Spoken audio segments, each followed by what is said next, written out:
From the heart of Texas, where the winds blow free, Matt and Irlanne bringing truth and clarity.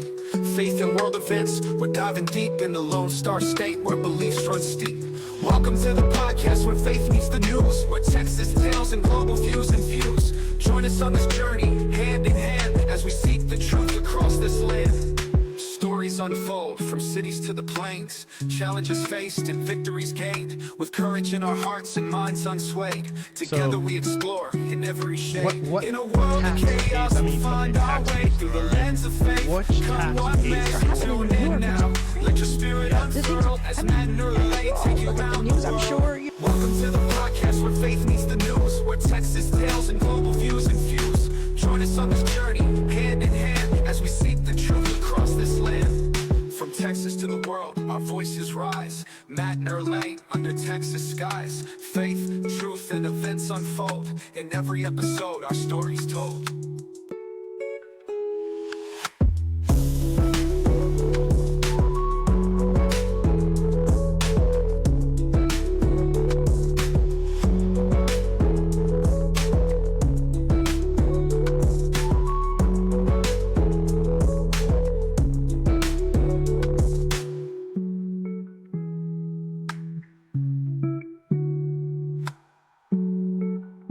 From the heart of Texas, where the winds blow free, Matt and Irlanne under Texas skies. Faith, truth, and events unfold. In every episode, our stories told. What is up, everybody? Happy Valentine's Day. Happy Valentine's Day to you, Miss P. Happy Valentine's Day, honey. Welcome to another episode of Automotive Truth. We got a lot going on today. In this episode here, we got automotive news, we got automotive laughs, we got GG maps, we got rants, we got Bobby Kennedy Jr. sworn in, we got Tulsi sworn in. It's a good time. Hello, people. And I'm the Matt. And I'm Irlanne Howard. Welcome back, everybody. Thank you, everybody. First, time out.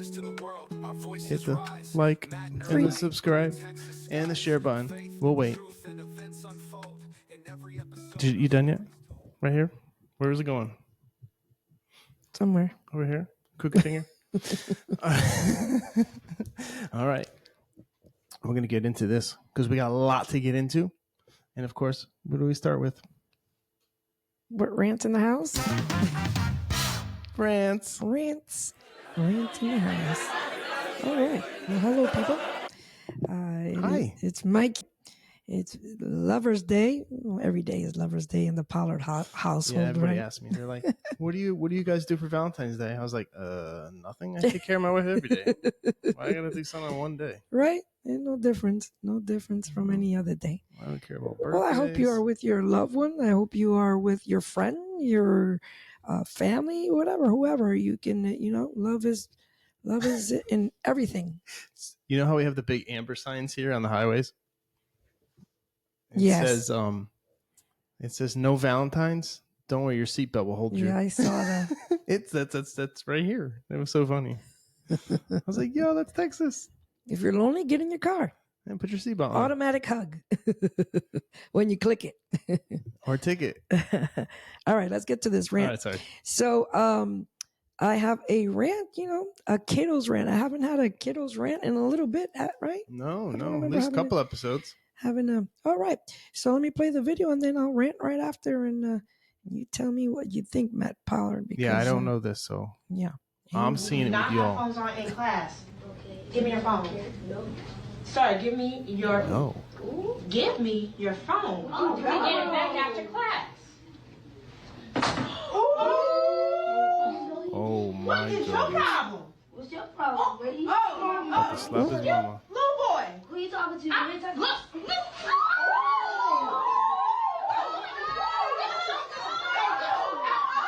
This is a 7 to 9-year-old child who's pulling his teacher's hair, who's throwing things at her because she confiscated his phone because he was using it in the middle of class when he was not supposed to.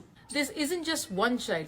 Studies are showing that Yo. excessive screen time is rewiring the child's brain, making it harder for them to manage their emotions and control their impulses. Excessive screen time in early childhood is linked to reduced self-regulation skills and increased emotional outbursts when the child is at a school-going age. Studies have also found weaker connections in the prefrontal cortex, the area of the brain that is responsible for impulse control. This isn't about banning screens, it's about helping children learn self-control so they do not become dependent on screens going forward. Comment ready if you're having a tough time cutting back on your toddler's screen time. Okay. Yo. Okay. All right, Matt, calm down. Calm down. Can I just say this? She's not saying that it's the phone that's a problem. The issue is that they can't control themselves. I believe that's what she tried to convey at the end, that because they're so attached to their phones that they don't know how to handle their emotions. And then one of the things that I noticed also was, not to defend the child, of course. Well, in a way, to defend the child, the teacher put his hands on the kid.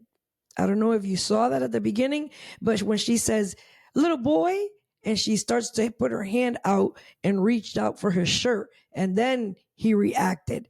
Again, not to defend, what he did, because it was completely wrong in both ends, but this is the usual in a classroom nowadays. I mean, I guess he made it to the classroom is a good thing, Yeah, He's sitting there, which is a good thing. But I don't know that was just the way.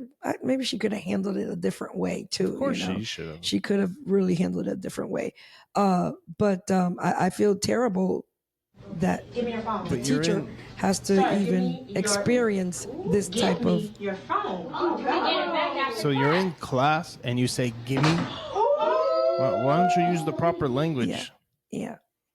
She. I don't know. It's just kids are going to react to certain.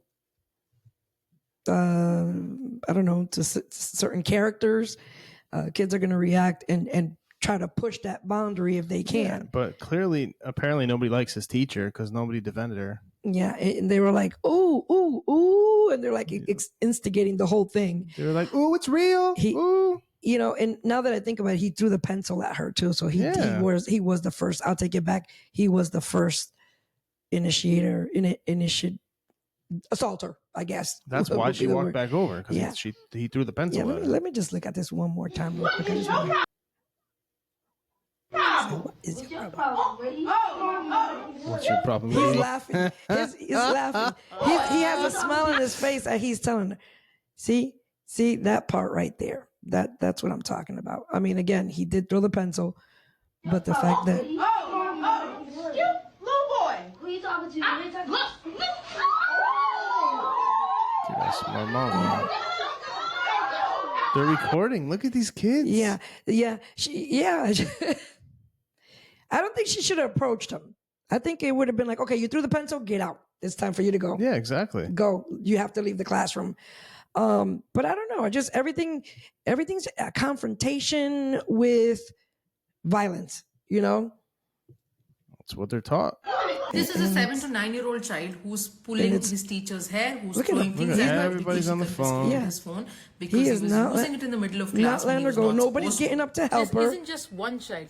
Studies are showing that excessive screen time is rewiring the child's brain, making it harder for them to manage their emotions and control their impulses. There it is right there. Yeah. The watching of the phone and the constant phone screen is rewiring just the way they think and the way that they react to certain things. So I guess it's not much of a rant. This is really sad, to tell you the truth. It's really a sad situation that Excessive screen time in Were you early gonna say childhood something? is linked I was to going to say, reduced why do these young kids have phones? Yeah. Why do 7, 8-year-olds have phones? Yeah. Yeah. You shouldn't have a phone until you're like Yeah. 16. They shouldn't even be allowed in the classroom, really. Yeah, I mean, you can have your phone for whatever reason. I mean, is there a law that We shouldn't have to have a law about phones, but maybe right. there should be house rules in You're the right. school where when your phone has to stay in your locker, right?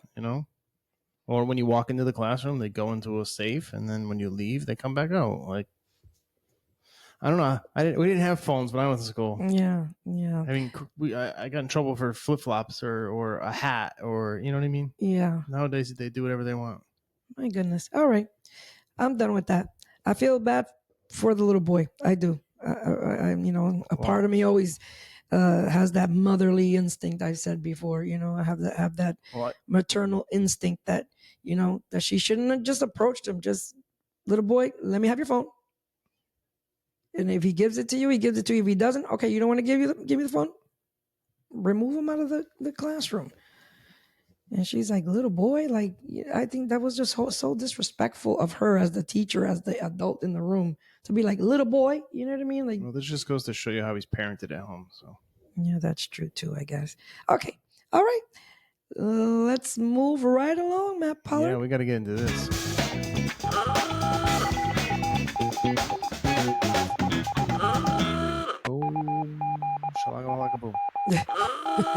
There's a lot of automotive news. Y'all are going to be happy and appreciate that there is a lot of automotive in today's segment, in today's in episode. the automotive podcast. All right. Yeah. So we were talking to you all earlier, maybe, I don't know, 4 or 5 episodes ago, that there was going to be a merge. So how Nissan was hemorrhaging cash and they only had 10 months left of equity and all this stuff. And there was going to be a merger between Honda, Mitsubishi, and Nissan, and then a rumor of Honda, Nissan. But apparently, yeah, they broke up. Yeah, I guess I had read somewhere that there's Mitsubishi right there. Yeah, I guess I had read somewhere. Actually, I got an article to read. That they had tried this before in 2020. Did you know that? The Honda merger? That Nissan was trying to merge back in 2020. Also with this idea had been visited back then, I guess. And then now again, they brought it up in 2024. Really? But yeah, we were all excited. And I know I was excited. I was like, that's a good match. I think that would be a good match that Honda and Nissan would merge because they're both Japanese, right? Yes. And the fact that Nissan kind of needs a little help, and a little, I feel, my opinion is that it would be a good move. But yeah, it's not happening. It's just too bad. So let me read you really quickly. I was trying to look up and see what happened, like what was the issue, why it was, all advertised everywhere. And but it says as of 2024, Nissan and Honda have not merged, primarily due to strategic, cultural, and structural differences between the two companies. Here are some of the key reasons why the merger didn't happen. Different corporate strategies. Honda has traditionally remained independent, focusing on innovation and partnership, such as with General Motors for EV development, rather than large-scale mergers. I guess they would merge, or I guess, what do you call that when somebody collaborate with some, because right here it says such as General Motors with EV development. Yeah, so I guess they would collaborate with each other to work on specific parts or projects on their car, rather than large-scale. Nissan, on the other hand, is deeply integrated into the Renault-Nissan-Mitsubishi alliance, which already involves complex management and strategic coordination. Yeah, that's a lot. Yeah, Reliant. Yeah, that's a lot. Renault. And then cultural differences, cultural and operational differences. Nissan and Honda have distinct corporate cultures and management philosophies. Nissan has experience with international alliances and restructuring, notably Renault, while Honda prides itself on its engineering independence and strong internal development processes. Yes, for sure. That makes a lot of sense. So, I mean, that's why I thought it would be a great idea, a great merge, because Honda's way of thinking and their, they want to be good in their product would help Nissan. Well, it just goes to show you who's keeping the Japanese culture, and it's not Nissan. Wow. And then that goes to show you who kept the culture and who's succeeding and who's not. Wow. Yeah, you're right. Bad move, Nissan. Bad move. Yeah. It looks like Nissan has a lot of baggage. And I don't know. It doesn't really specifically say whether it was Honda that didn't want to move forward or Nissan didn't want to move over. Probably Nissan. Probably Or Nissan. if it's a cultural thing, it's definitely Honda being like, yeah, go pound sand. Yeah. Too bad. Yeah. All right, moving right along. All right. They must have debited a lot of warranty claims so they can get some money. Yeah, that makes It's a sense. good time to buy a Nissan right now. I bet you there's a bunch of rebates. Go get your Leaf. Go get your Your Nissan Leaf. Get your electric car. Good Lord. All right, Matt Pollard. Where else did you want to go? Let's go down the line. All Oil right. change sticker. Oh my! You know who goodness. invented the oil change sticker? Who? Jiffy Lube. Oh, not surprised. I shouldn't be surprised. I shouldn't say invented it, but they were the first ones to put them in the window. Because they're the king of oil changes.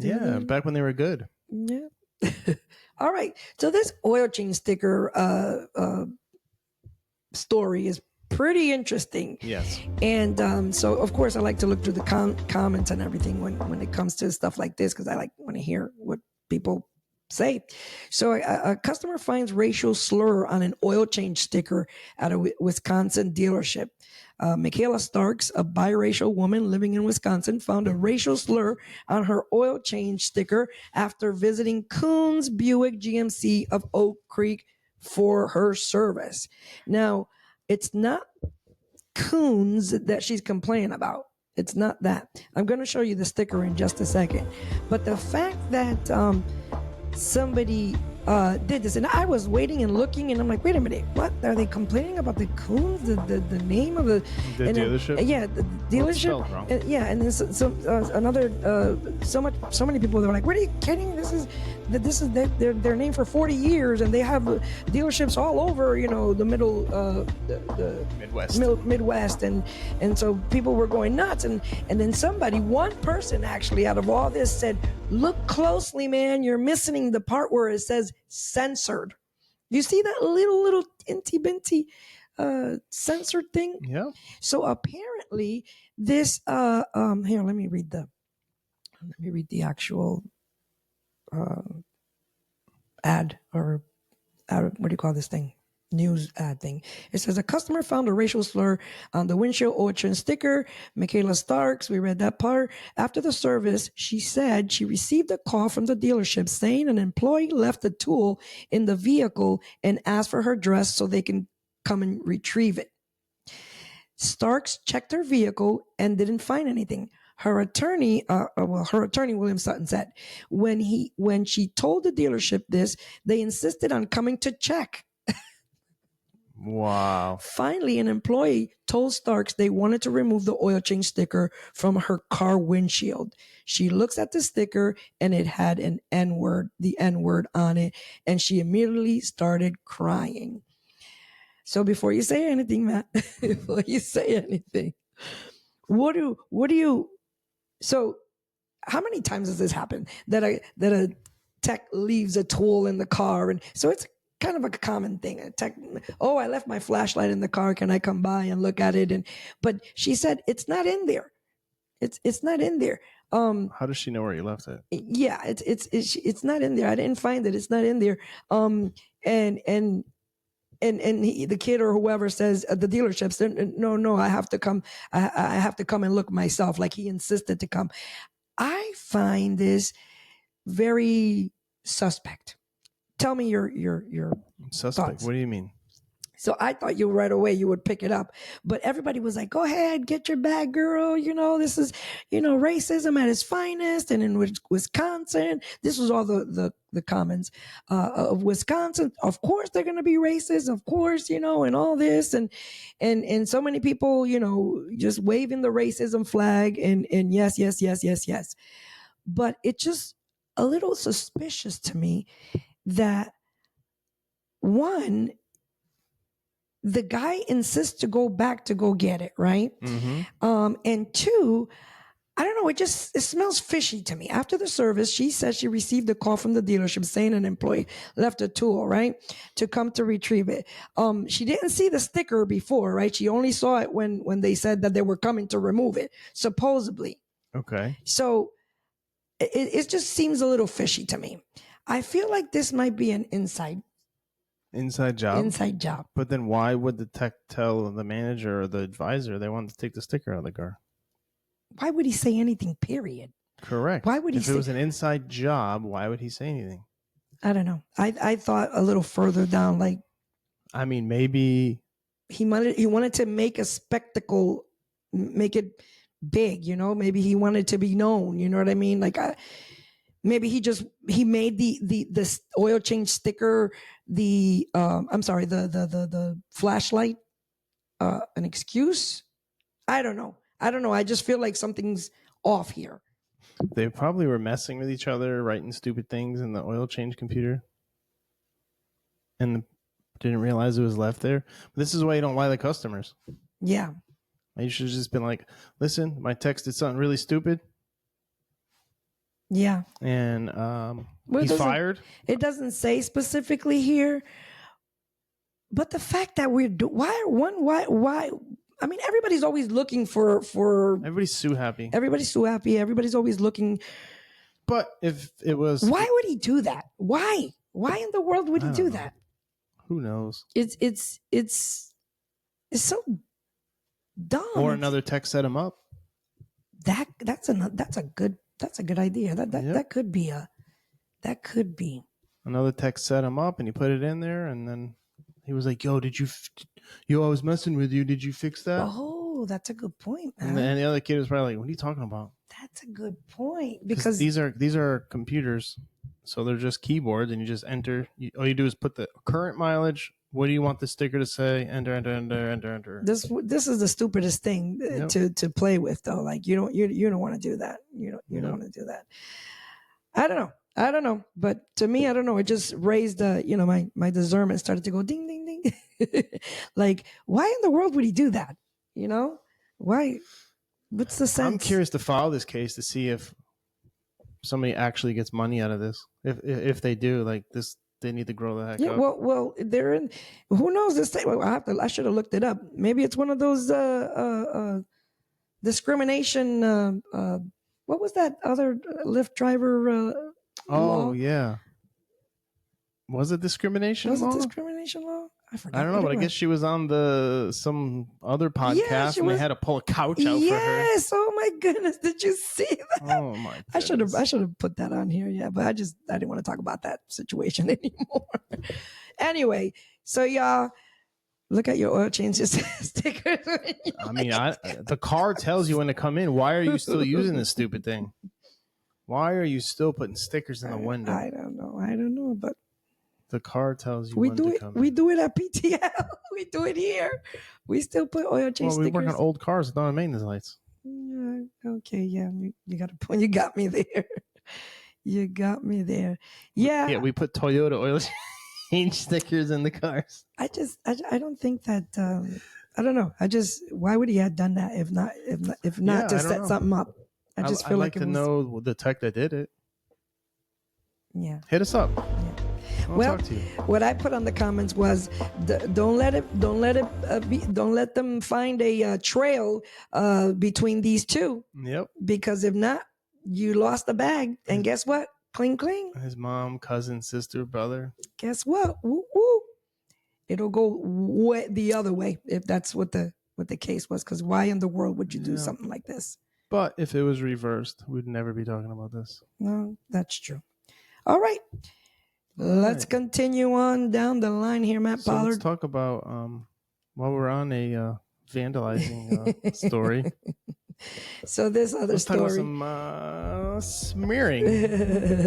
This situation here. This is a engine plant in Stellantis engine plant in Indiana. Okay, what's Stellantis? What cars are they? Under Dodge and them, isn't Dodge and Chrysler and I pay attention. So apparently somebody in these in their bathrooms put feces all over the bathroom doors, the bathroom stall, the bathroom walls. What were you going to say? There's no excuse for this. Yeah, they're just letting you know what type of cars they're working on. I had an idea you were going to say something like that. Yeah, this is disgusting, absolutely disgusting, and it's not even funny. Like, this is like dangerous. It's gross and it's dangerous. What, come on, Americans. What is happening? What is going on in our minds that we would do something like this? So there was a letter that went out because they're like, listen, if this, if I feel like this happened, I'm going to read the letter. It says, it's unfortunate for us all to have to deal with this with an employee that continues to. So this create this, situations. Why are they still working there? Yeah, this is. I think they found a path of how to cut it off without knowing who it was, because they still don't know who it is. But I'm like, they continuing. So this is happening all the time, continuing to create situations that are both unsanitary and certainly disturbing. Wiping feces on the bathroom walls, in the disability handlebars, door latches, sinks handles, and the piles being left on the floor does nothing other than subject our facility and SBM teams to potentially dangerous biohazards that are completely avoidable. Nothing. Okay, I misread that somehow. So it begs the question for us: ask why. Why is it what is it accomplishing to perform such careless and disgusting act? More than once, more than twice, I guess. Effective immediately, SBM, which I'm guessing is their janitors or their cleaning, has been directed not to clean up after such events. So now you're going to have to go to the bathroom now outside. You got to self-control it. And now you have to go outside and use the bathroom. With the exception being the front locker rooms, each bathroom found in this grotesque state will be immediately locked and taken out of service until further notice. Good job. Yeah. There will be folks that have some complaints and concerns about the process, but will no longer ask our janitorial staff to clean up these types of events until a detailed investigation is complete. If needed, alternate methods may be used to help pinpoint the culprit. Lastly, change is coming, whether it be newly announced EVO program or future unannounced products. KAP is being looked for. What is it? Activities for being beyond managing change is always difficult, but I guess somebody's being let go on management or something. They just happen to add it to this letter. But in any case, this is disgusting. It's a disgrace. Like, come on. Now you're gonna have to go poop outside. Yep. I would close all the bathrooms, especially if it happens several times. I would close all the bathrooms. That's crazy. Yeah, it's pretty stupid. Because you're not hurting the company, you're hurting the employees. Yeah, definitely. Come on. You remember when those kids came in and destroyed the bathroom? I do remember. You know, when I was typing this thing up, it came to mind. We had these kids. I think they were high school kids. Yeah. Because they would come after school. No, in the morning. In the morning. It was in the morning, yeah. And then they came one day, went into the bathroom at the dealer, and then took off. There was a middle school behind us. Wasn't there the throw up and stuff in there? That was the second time. Okay. And then they came back another day, and then they were in there for a while. And then I was like standing at the parts department or something, and one of the salesmen comes over and goes, "Hey, this customer's asking for the owner.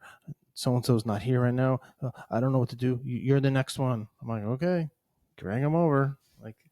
And the guy's like, "Hey, there's empty twisted tea bottles and throw up in the stall." And I'm like, what? Disgusting. And they were young kids. Yeah. And so the next time I saw them, let's just say they never came back. Yeah, man, put the iron fist down. Yeah, crazy.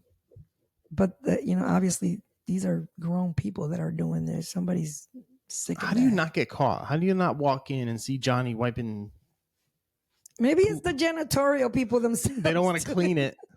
These union workers. Maybe it's the janitor himself doing it. He's wiping it all over the wall because he's like, I don't want to clean this bathroom. Job security. This bathroom's too big. There's too many bathrooms here at Stellantis. Oh, funny. All right, moving down the line. So, hang on, a quick nugget. Yeah. If you go to like truck stops and stuff like that, and you see a roll of toilet paper outside of the holder thing, don't use it, because people put poop inside the Oh, rolls. that's disgusting. They'll have blood on the side of the thing. So if there's ever a roll of toilet paper, when you go to a McDonald's or you go to a truck stop or you go anywhere, always use the toilet paper that's in the dispenser. That's Never absolutely disgusting. use the toilet paper that's sitting on the... Matt's seen some things when he was doing the hot shot. No, it's just when I was racing and we go across the country. Yeah. What's the sense? I don't understand. People are sick in the head. It's just so bad. Oh, you'd be amazed at the things you see in men's bathrooms sometimes. In the truck stop or just anywhere? No, just those McDonald's on the side of like 95 and stuff like that. Yeah. Those are the worst. Okay, let's move on. All right. So I got this thing here I wanted to show you because this is very interesting and I don't know the purpose of why people do the things they do, but this man is going through TSA. Why would you carry an engine block in your bag? It's a cylinder head. Get your engine parts right.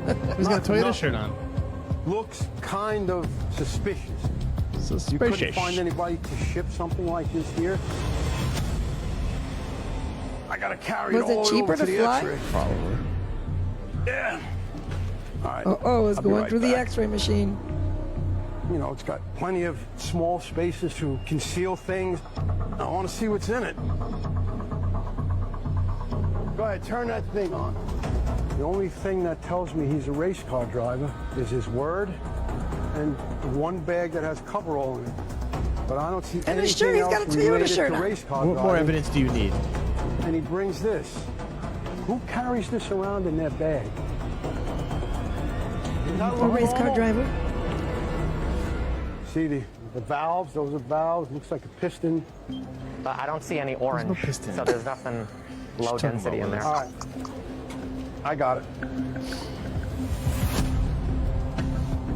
Yeah, it's got to be over 80 pounds. How much this weigh? It's clean. It's clean. You don't even know what you're carrying. Actually bring that in, because this looks like Neither it's of too you new. guys know what you're carrying. Yep, it is. Yep, it is. Okay, where's the perico? It's got to be somewhere. If it's not in the head's the decoy. Why in the world would he had carried that with him? Like, I would have guess carried it. Like, I wouldn't have put it in my bag. I would have carried it. went through all that trouble. Like, oh I mean, my goodness. I don't know. I don't know. Why I do don't people know. do I would what have just they sent it FedEx. Like, I would have just shipped it FedEx. How much you think that would have cost to ship that? Like I don't that? know. I mean, depends what country he's going to. True. Maybe he went to like Brazil and bought a special head for his. Yeah, for Oh. his un-American car or something. Maybe something that. Well, it definitely looked like an Asian head, like Okay. a Nissan, Honda, Toyota, something. I thought that was interesting. It's one of those shows. Interesting. One of those. Oh, those airport shows. Yeah, airport shows. Yeah, where they exactly. pass all the drugs through. Yeah, where they find people and they're smuggling stuff and. Oh, dude, they're crazy sometimes. Yeah, there's a lot of it's a crazy show. I don't know what channel they give it on or anything, but anyway, let's move on. Matt Pollard, F-150 owners, and That's me. I wanted to bring this up because of us. Now, there's a lot of schemes and a lot of theft things that never happened before that are so strange to me. But I guess desperate times. People do desperate things in desperate times, and this was kind of Really interesting. bad news to for me just F-150 owners. Your truck is becoming a big target for thieves because of a part in your car you probably had no idea was worth so much money. Since September, thieves in Texas have stolen over $92,000 worth of taillights just from Ford trucks. These taillights, I guess, are packed with expensive LED technology and backup sensors,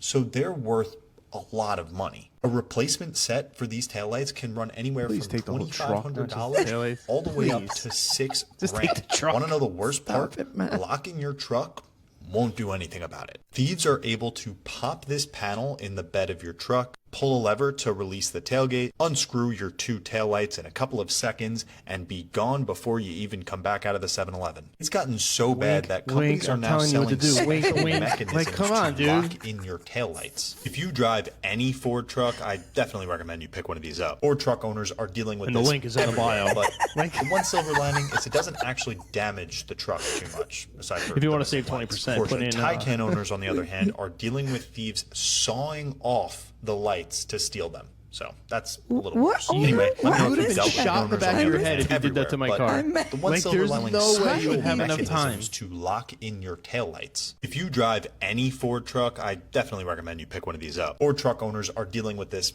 everywhere, but the one silver lining is it doesn't actually damage the truck too much, aside for the missing lights. Porsche Taycan owners, on the other hand, are dealing with thieves sawing off the lights. Yeah, to steal you're not them. going to catch So a Porsche that's a little outside. worse. People Anyway, park let me their know if you've dealt Porsches with in any of this lately. garages. Smart people that own Porsches will park their cars in garages. No, like what? I mean, unless they're going to the shopping mall or something. Yeah, unless they took it out on the weekend or something. Yeah. Yeah, I guess that's probably the only place you'd have enough time to do that. Yeah, if somebody's out for dinner or something. Yeah. And because if you're home, there's no way you have enough time. The minute you hear the saw goes on, our dog's gonna be like. You know, I didn't even realize that he said to the items that to fasten and to make sure that they don't. So it's harder for them to take the parts. That's good, Lexus, guys. we had to do that at Lexus. When I was a tech at Lexus, we had to do this thing called data dots, and it was like a recall because they were stealing the headlights out of the RXs. Mm-hmm. Jeez, this is like 2011 or something. But we had to put this like glue on the because they would steal the headlights for the HID box, the ballasts and stuff. So we had to take the headlights apart, take the ballasts out, put this glue on with these special data dots, and it was like a tracking system. Oh wow! Yeah, it was a recall. So what are they doing with these parts? Are they fixing other cars? Or are they selling these parts? Like what's the big? Yeah, I don't know if they're thievery selling. For? Exactly, there can't be that many rear taillights that need to be put in trucks. So maybe they're like taking them. And apart if they are, then if they're going that bad, then you're putting a bad part in. Yeah, you know what I mean? Exactly. But maybe they're taking them apart and because an LED is just a strip. So yeah, they can put it in. If you disassemble it, you can put it in anywhere, and it's already got a plug, and it's already got the electrical. What do you call it? The like the diodes and stuff yeah. like that to change the current. Got it. Because if you just put LEDs in a regular car, the thing's gonna continuously to flash fast because the voltage drops and stuff. Got it. Yeah, I mean they're just stealing everything. Yeah, they're stealing everything and everything for anything. Well, that's what happens when you have this thing. Hey, ChatGPT, what's the highest theft? What's the most wanted truck part? Ford F-150 taillights. Okay, like that's true. That's true. Wow. All right, we'll have to keep Luna on the in the living room. Oh man! I'll run out and be like, just take the truck. So, what kind of car? You can have the lights. Just take the truck. So, what kind of car is this? Stop it. All right. I'm putting up this thing here because, and I know that we've always, as in the shops, always looked up, help and diagrams and stuff like that to help us, put engines back together and wiring harnesses and all kinds of things. But this is a shop using an AI app. Which is helping these technicians step by step on how to do the repair. Really? Yeah, and they're testing it out. And I thought you get a kick out of this. So, what kind of car is this? It looks like a Chevrolet Cruze. Are you working with the engine? It's a Brit. Yeah. What are you working on right now? A Chevy Cruze. What are you doing? Cylinder head gasket. Replacing the cylinder head gasket. It's quite a task. So looking at it right now, what's the next steps that he has to do? The next steps would likely be removing any remaining debris, thoroughly cleaning the surfaces, and then installing the new gasket. Why did you do that? He's showing the AI what he's doing in the condition of the engine. You see how the picture's on the thing? Is the head off? So the AI is picking up what he's done And now they're asking him, what's the next step? Gasket. Yeah, but is the It's head also off the important to car? check the head Oh, it is for off any the car. popping Okay. or damage. Is that correct? Yeah, he got me this far. Hopefully he can help me put it back together. What's the next step to put it back together? Sure. After cleaning the surfaces, you'll want to position the new gasket carefully and then reattach the cylinder head. Make sure to torque the bolts in the correct sequence and to the proper specifications. That's correct. All right, thank you. Is that insane? I mean, how much should we put our trust into that? Into that. I mean, I'm sure he's just telling you the basics too. Yeah, that's very basic. But clean the surface. Yeah. But the fact that he's already like looked, like he's putting the picture and he's the AI can see from what he can see. Mhm. He's giving him direction from what he can see. That's pretty Yeah, I mean, just extraordinary. again, AI pulls data from other areas. So if it has access to a repair manual, it can search that repair manual really quick. Yeah, it can search also the pictures. I would imagine. Continually learning. It's a machine that's continually learning. So I mean, at some point, yeah, it can be phenomenal. Yeah. But right now, in a entry level stage, it's just going to give you the basic information. Yeah, I would think so. I thought that was pretty cool. And he said, I guess he had been using it because he said he brought me this far. Yeah, you know? hopefully he can help me put it back together. So it didn't tell you the sequence to tighten the bolts. So maybe. Oh, that's true too. He you said have this, to he said this tighten to the specific. Yeah. I'm sure the next step could have been clean it, put the, and it didn't tell you to put the gasket sealer in any corners or areas of the cylinder head. Some manufacturers want you to put some gasket sealer on there. And then maybe once the head was on and the bolts, didn't tell you to put the grease on the bolts or oil on the threads or oil on the... They were asking, I guess they were just asking basic things, but because maybe you could have got to that point and said, what do I do with the bolts? What's the next step with the bolt? I'm sure you could have went down that road. Because that's what I do with Muchachita. When I ask Muchachita things, it depends. It gives me information in the way that I'm asking the question or putting in the question. Like I have to, and then sometimes it'll just give me some because I wasn't specific with what I wanted, and so then I would have to say I add, so for how long does it have to be? Ba ba ba ba ba, and then. And then, it's all on the question. Yeah, absolutely, 100%. Yeah, that's all on the question. It is. Anyways, I thought that was pretty cool. Yeah, I never seen that. Guess what? I got one of those videos, one of those transformer videos, and it's one of those wonderful Toyotas that we adore. Favorite.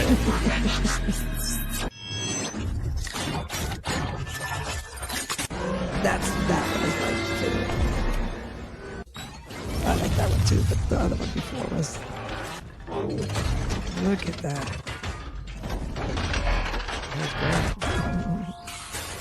Oh yeah. Yeah.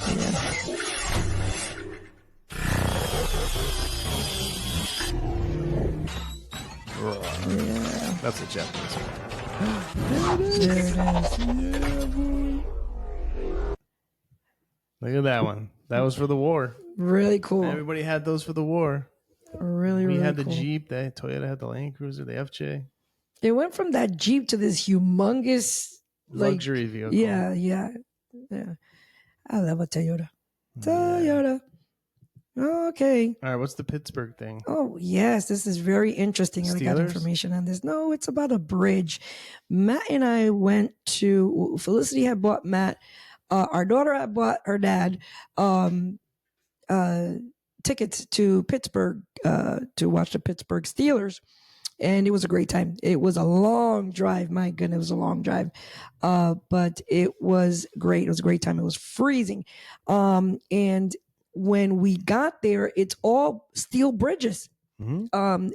Like even to getting into Pittsburgh. Yeah. It's all like these yellow steel bridges, and it was just so fascinating. And old elevators that go up and steel elevators that go up and down the mountains, and you can see them from the hotel. You can see I think they the go mountains. to Ohio.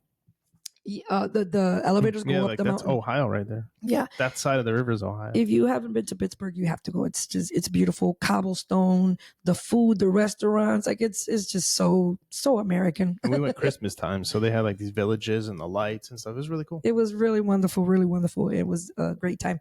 But anyway, so these bridges, this is one of the bridges, and this bridge is very narrow, very tight. And so I just found it funny, and I did some research on it after I saw the reel on Instagram. I had to look up, why is it that this happens? Look at this. Oh, ¿qué pasó? Do you see this? These are all mirrors.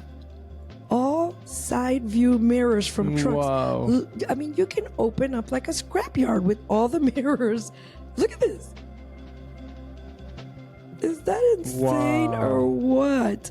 The all kinds of mirrors. You need a mirror? Just go down to Pittsburgh. They'll hook you up. It's called the West. Let me find it here. Where is it? It is called the West End Bridge in Pittsburgh. It's a large steel, of course, and through arch bridge that spans over the Ohio River, connecting the West End neighborhood to the North Shore near north side. It was completed in 1932 and is an important part of the city's transportation infrastructure.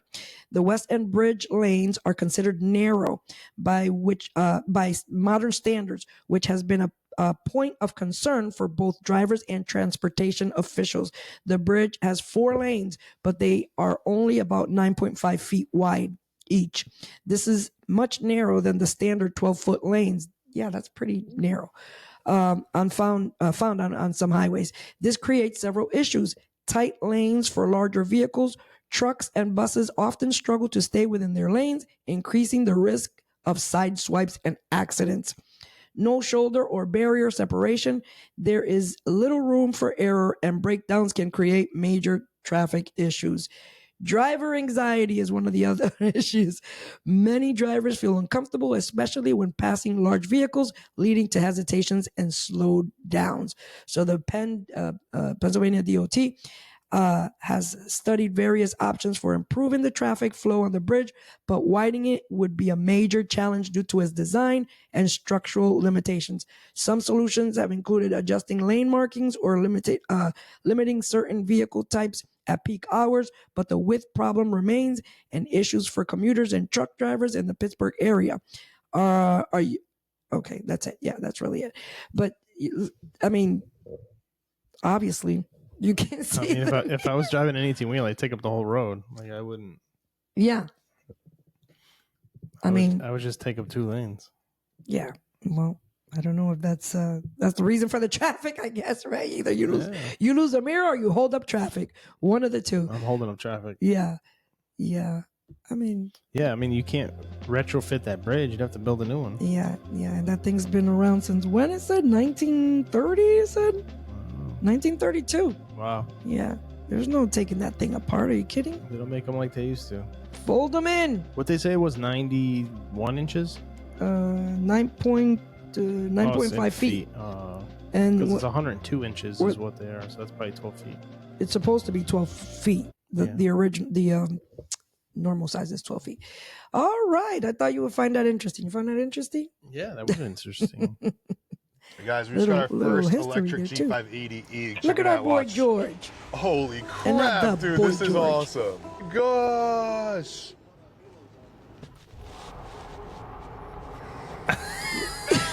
Wow, we're just spinning, bro. Bro, it's eating rubber, bro. That was insane. That's crazy. Dude, this G-Wagon is insane, John. Is it better than a 63? It's better than a 63. It's better than a 24 63, put it that way. Dude, G-turn for life, baby. Watch this. Are you serious, guys? Are you serious, man? It just does it by itself. There's a button for it. Yeah. G-turn. Yeah. Seriously? Yes. It's called the G-turn, bro. Really? Yes, it gets you out of ruts. It's my turn. Let's go. Let's try It gets you out of ruts. I guess that is what it's for, but that's retarded, bro. What? That's awesome. That's Mike, watch out, it's fire wax here. Yo. Oh, you gotta hold the paddle. Can you imagine doing that in traffic? Somebody makes You're you supposed upset, to hold it until it spin goes around. 2 times around and it stops. Let us know what you guys thought about that G-turn. I think it's pretty neat. I think that's pretty neat. Wow, I thought that was But BS. I guess it's true. yeah, it's real. It's real. Good old Georgie boy showed us. That's really All right. really cool. Well, we're gonna have to pick and choose our next column Okay. Why do you say? because it's 50 minutes. Oh, okay. You're running out of time. I don't have that button. Europe. Okay. Well, Europe. yeah. Where in Europe would you like to go? I know. So we what do we say? We say Europe, Russian instead of rushing. That's funny, man. All right. Well, here we go, ladies and gentlemen. We have gone through our automotive truth. We have automotive news. Gone through our what do you call that? Our rants. And now we have come to the part of our podcast where Gigi Matt.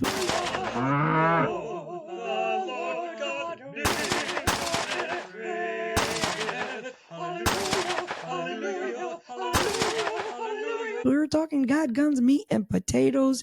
And Matt Pollard, go ahead and take it away. So hang on. So this is the first weekend of NASCAR, and Parker Kligerman just won the truck race at Daytona International Speedway. All right, Congratulations, Parker. Parker. He is from Westport, Connecticut. Oh. Good job, Parker. Oh, neck of the woods. In a limited funded truck, like a limited schedule truck. He's a commentator now. Oh, wow. Yeah. He went out one race, won. That is awesome. Good job, Parker. Congratulations, Mr. Kligerman. Congratulations. What a wonderful thing. Okay. All right, getting back to our Gigi Maps. So I am all for this Doge, Team Doge. I am on Team Department of Government Efficiency. Wait. Do you see how he lights up when we start talking Gigi Maps? Yeah. He's just woken up. He's just woken up. Cars. He's just woken up. So they keep saying we didn't elect Elon. Well, you didn't elect Fauci. You didn't elect the IRS. You didn't elect what's the Bill Gates guy? Mm-hmm. Like all these other things that you didn't elect. These individuals that were all and all these other entities. Mm-hmm. But now all of a sudden that we're going to cut you and expose you is a big issue. But anyways, we wanted to talk about Elon's Doge team because of the individuals he has in place and employed to do some digging. Yeah. Let's talk about... Roll the film. Let's talk about who's on Doges. Who's on Doge? Who's on Team Doge? Let's get to know each team member, shall we? Edward Korstein is a 19-year-old tech enthusiast and first-year student at Northeastern University, majoring in mechanical engineering and physics. He interned at Neuralink, Elon Musk's brain-computer interface company, and has been involved with Doge as an expert in... Is this the kid? I think this might be the kid that they call the Big Balls kid. Mm-hmm. That everybody's talking about on the television and the news. That I'm so sick of the news. Yeah. Okay, let's go. In internal records at the U.S. Office of Personnel Management. Korstein has founded several companies, including Tesla.sexy LLC, which managed web domains, some registered in Russia. Akash Baba, a 22-year-old engineer of Indian origin, graduated from UC Berkeley's prestigious Management, Entrepreneurship, and Technology Métis program. Before joining Doge, he interned at Meta, Palantir, and Bridgewater Associates, showcasing his expertise in AI, data analytics, and financial modeling. Baba is among the 6 young engineers appointed by Elon Musk to modernize government systems through technology and automation. He holds a key role at the Office of Personnel Management, reporting directly to Amanda Scales, Musk's Doge team, tasked with modernizing government operations through technology. Senior at Harvard University studying computer science. With cross-registration at MIT, he holds a key role at the Office of Personnel Management, reporting directly to Amanda Scales, the new Chief of Staff. Ethan Chiotran, 22 is a senior at Harvard University studying computer science, with cross-registration at MIT and Harvard Business School. He's part of Musk's Doge team, tasked with modernizing government operations through technology. Xiao Tran holds A-suite level clearance at the General Services Administration, GSA, granting him access to all physical spaces and IT systems within the agency. Luke Farritor, 23, graduated from the University of Nebraska-Lincoln with a degree in computer science. He interned at SpaceX and was part of a team that won a significant prize at the Vesuvius Challenge for using AI. All right, I'm gonna stop it right there. Yeah. Basically, there's what that was 4 or 5. Yeah, 5. Yeah. All 20 years old, no older than 24. I think was the. These are all young kids. Yeah. Young kids. Smart kids. Genius. Absolutely. Did you see the schools they graduated from? Right. The businesses that they're the type of degrees in science that they're where they've entered. Like these are smart kids, and they're digging and they're finding the bones of these old politicians, all these old thieves. They're probably writing a computer program to just run everything through. I'm telling you, whatever they're doing, these kids are genius, and they're digging up things that they probably didn't even think of. All these kids are doing it at the top of a keyboard, you know? Insane. Yeah. No, I'm all for it. I'm excited to see the dirt that comes out and the corruption from these Democratic people. And if there's Republicans involved too, hooray. Yeah. Like, we don't need you. Exactly. How do we continue to burn through trillions and trillions and trillions of dollars? I don't know. But the Doge crew is going to find all it. I know is I want my tax money back. The Doge kids are going to find it. Those kids are doing an awesome job in such a short period of time. It's insane. Okay. Where are we going next? You want to go to the Maha? Yeah, of course. Because we talked about that earlier, that Bobby has been confirmed and sworn This in guy already. has officially been confirmed as our new Secretary of Health and Human Services. And the lab-grown meat industry is kind of freaking out. In case you didn't already know, lab-grown meat, aka actual meat cells that you can consume, that didn't involve an actual animal at any point in the process, but was entirely differentiated from stem cells in a laboratory, was officially approved for human consumption in the United States under the Biden administration in 2023, when the USDA gave the green light to upscale restaurants in San Francisco and Washington, D.C. to serve their customers lab-grown chicken products, probably without ever disclosing that on the menu, by the way.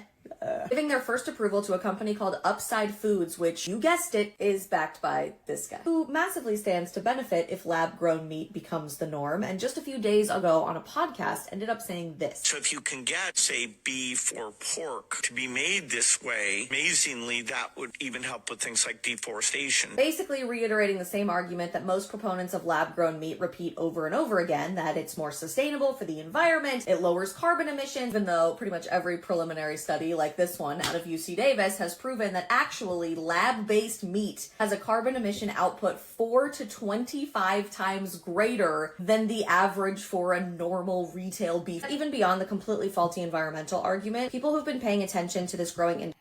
And we're eating this up. We're eating this, and not physically the meat or whatever, but we're eating up what he's saying. Oh yeah, it's better for the environment, and the carbon is just. That could probably deform us or something in the future. Who knows? Like, it's so crazy. But even after this, I don't even want to play this video anymore. But after this, I want to play why they're attacking. Actually, let me play it right now while we're down that. Okay, go.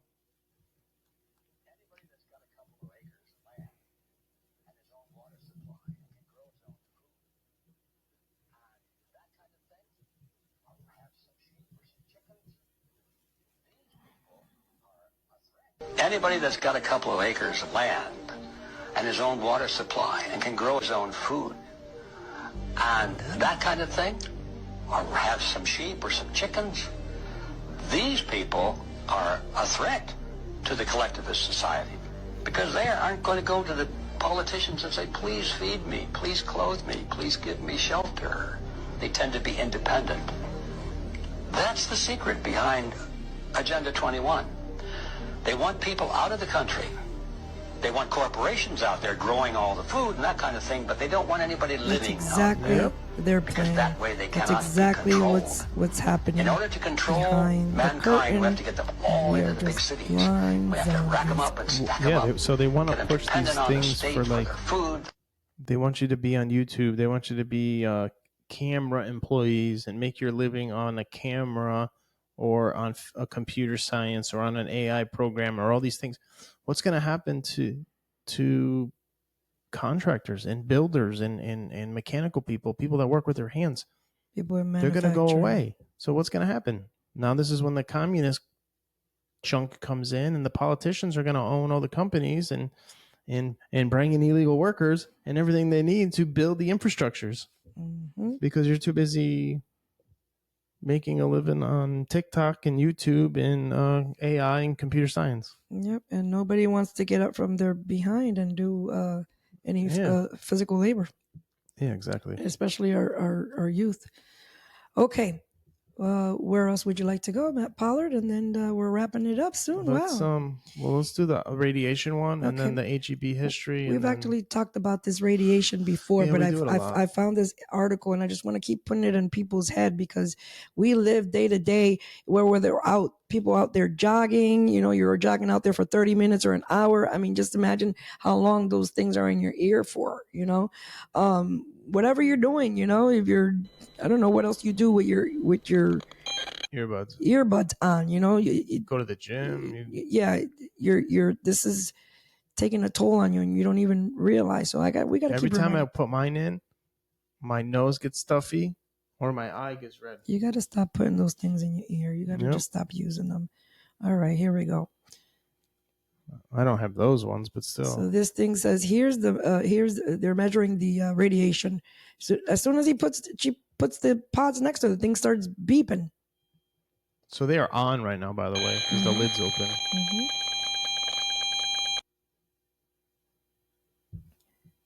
Says hundreds of peer-reviewed studies have linked EMF to negative biological effects, including cancer, tumors, infertility, miscarriages, anxiety, headaches, and more. And yet it's legal. Yeah. And we keep buying them, and we keep buying the best ones. Oh, they upgraded though. They're buying more and more and more, and giving them to your children, and this is what's happening. Okay. Take heed, y'all. Take heed. Yep. All right, going to HEB history. Yeah, this is my favorite story. I love HEB. I had to fast forward this because it's long, and so hopefully we can understand what he's saying.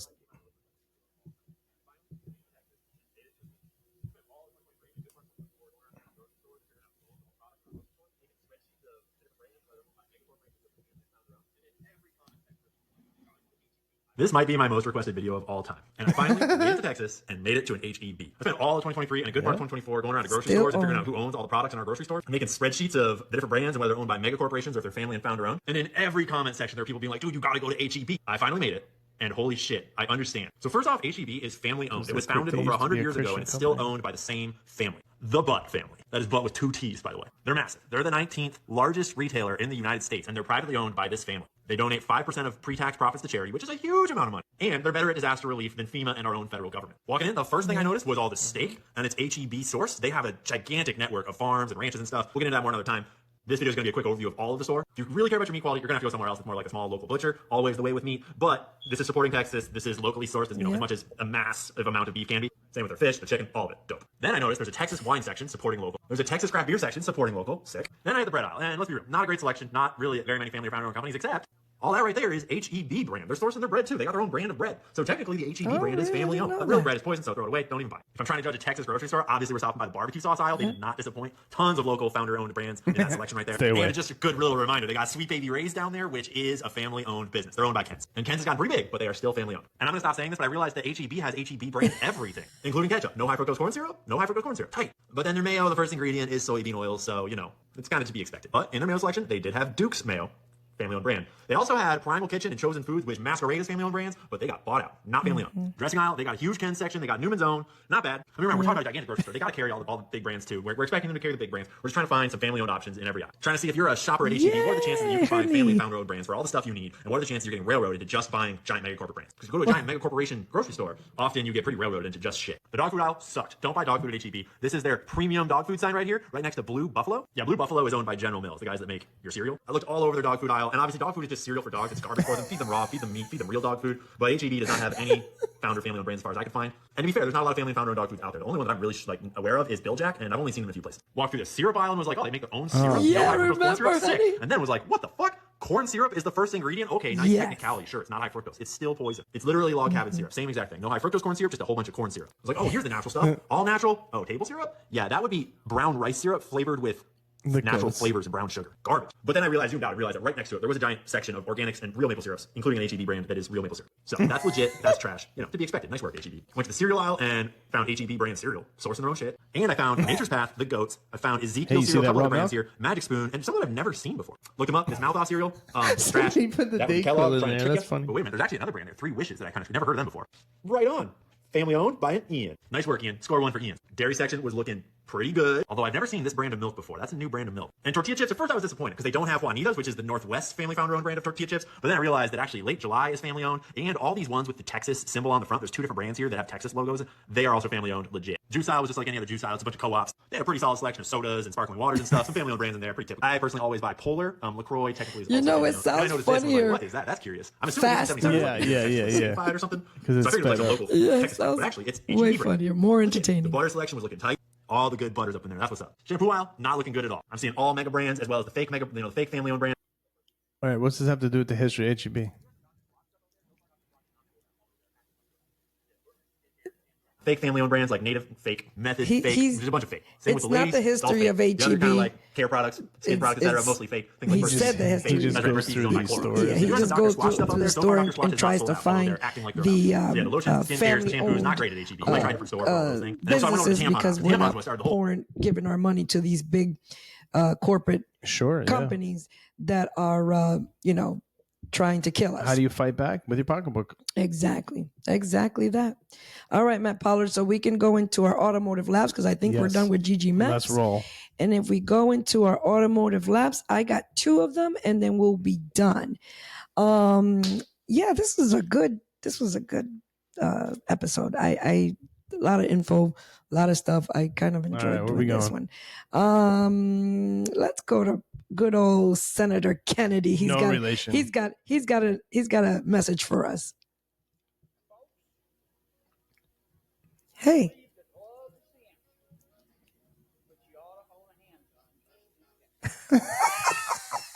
That's his Valentine's Day message to us. And then this. He's a trip. Yeah, he's. I believe the club. You have to look him up, and you have to look up his hearings and the things that he Just does. go to YouTube. Search. Is it John Kennedy? Senator John Kennedy? No, it's not. Is it John Kennedy? I don't remember his first name. Just do Senator Kennedy. It'll pop up. He's from North Carolina, South Carolina.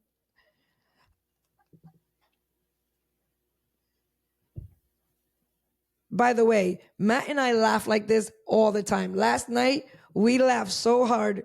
Inside joke, but we don't even have time to tell it. But we laugh like this all the time. And when we laugh, like we can't even breathe.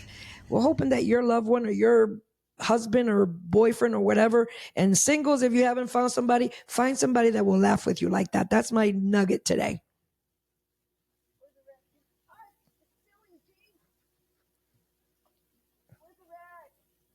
Jean's laughing. Yeah, she's laying on it. Where's the rag, Gene? Oh, it's spilling, Gene. Where's the rag? I thought you had a rag. I can't get it now. Oh, I can't get it. I thought you had all that.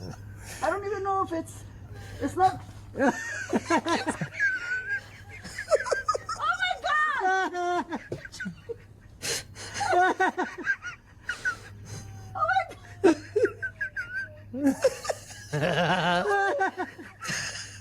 Take it out! At least she's laughing. Some bougie girl be all tears right now. Oh, too funny. I got that Oh, video. man. Too funny. They left. Oh my gosh. He's like, I got a video. Look at you, dude. All right, everybody. Thank you so much for supporting us. We ask that you please just like and subscribe and share these videos for us so we can get up there in the algorithm. Yes, it's not for no financial benefits. No, it's And not. if We just you, need to get our info out there. And if you need help in your business, if you need help in coaching, especially women, women empowering women over here. Yes. Your receptionist, your valet, BDC. You want to get to that service desk and start writing up some repairs and making some real money. You need to reach out to me. Go to Irlanne at ptlautoworks.com. I can help you become a service advisor, become your top money-making service advisor, top producer in the service department. Even as a woman, we can do it. I'm telling you, I have plus years. I'm not going to say it over, over the air. podcast, but many years of service writing. I've been successful at it. Brought us all the way to we're here at our own shop and, writing up our own repairs and doing what we have to do. But I can help you get there. Listen, in every way, in every sense of the way, with great attitude, motivation, and all that good stuff. So go, PTL Global is our training. So you can reach, send me an email, Irlanne, IRLANNE at PTL Global. PTLautoworks.com for the PTL Global training. Yes. Yeah. Or hit us up on Minnect. Yeah, on Minnect, yes. Whatever you need, some advice, we can help you.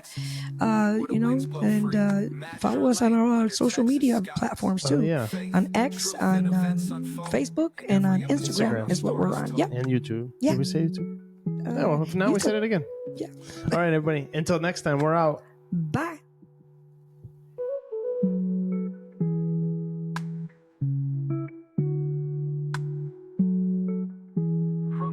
Texas, where the winds blow free. Matt and Irlanne under Texas skies.